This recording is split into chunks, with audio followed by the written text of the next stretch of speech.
الحمد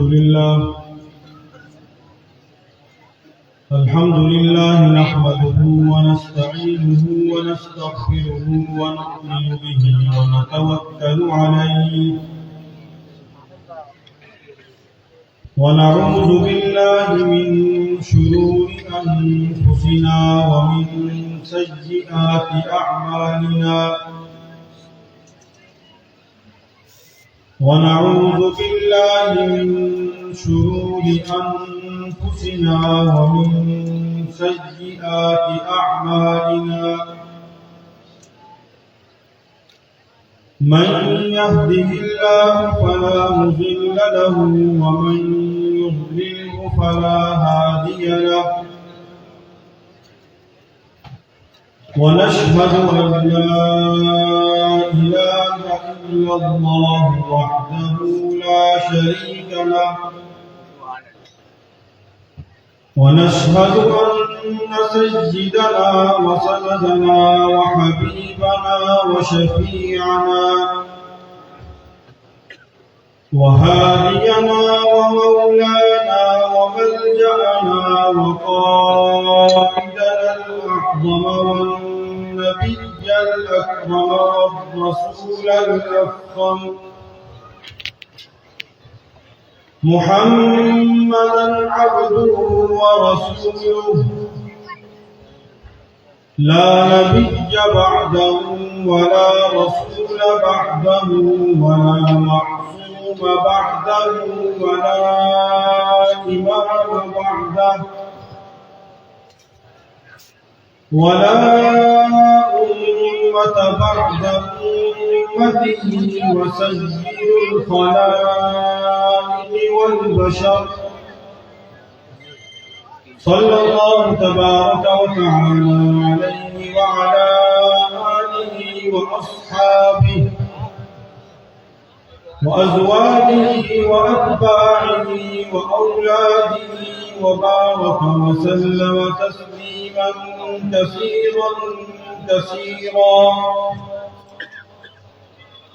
أما بعد فأعوذ بالله من الشيطان الرجيم بسم الله الرحمن الرحيم ما كان محمد أبا أحد من رجالكم ولكن رسول الله وخاتم النبيين وكان الله بكل شيء عليما صدق الله مولانا العظيم وبلغنا رسوله النبي الصادق الوعد الأمين